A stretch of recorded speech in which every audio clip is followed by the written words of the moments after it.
তখন জঙ্গলে গরমকাল ছিল, যত দিন বাড়ছিল গরম আরো বেশি বাড়ছিল। এত গরমের জন্য জঙ্গলের সব পাখিরা অধৈর্য হয়ে পড়েছিল। একদিন মা, আমি আর এত গরম সহ্য করতে পারছি না। আমাদের বাড়িতে একটা পাখাও নেই। এই এত গরমে আমার খুব কষ্ট হয়।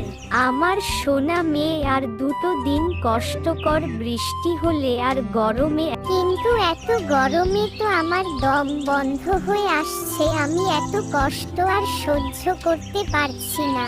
তাহলে চলো কুহু, আমরা দুজনে মিলে জঙ্গলের ভিতরের ঝিল থেকে চান করে আসি। শুনেছি সেই ঝিলের জল খুব ঠান্ডা, তোমার শরীরের সব কষ্ট ঠিক হয়ে যাবে। এরপর তারা মা ও মেয়ে মিলে জঙ্গলের ভিতরের দিকে যেতে লাগলো, কিন্তু রোদের এত তাপ কুহু সহ্য করতে পারছিল না। হঠাৎ সে নিচে পড়ে যায়। মা, আমি এত রোদের তাপে আর উঠতে পারছি না। রানী টুনি তার মেয়ের জন্য খুব কাঁদতে লাগলো। তখনই ওই পথ দিয়েই এক সাধু হেঁটে যাচ্ছিল। আরে টুনি, তোমার কি হয়েছে? তুমি কাঁদছো কেন?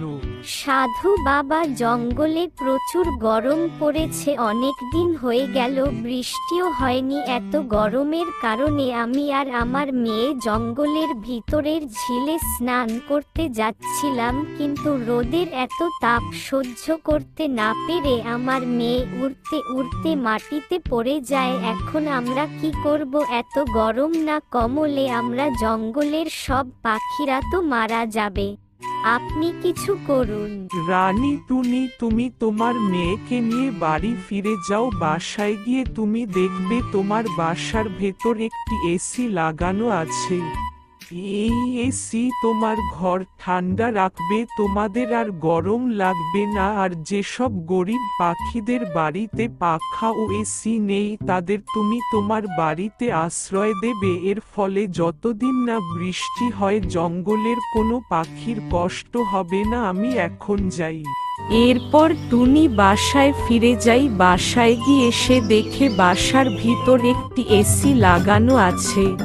তার ভিতর থেকে ঠান্ডা হাওয়া বের হচ্ছে, যার ফলে ঘর খুব ঠান্ডা হয়ে থাকে। টুনি জঙ্গলের সব গরিব পাখিদের নিজের বাসায় আশ্রয় দেয়, আর সবাই খুশি খুশি থাকতে লাগলো এবং বৃষ্টির জন্য অপেক্ষা করতে লাগলো।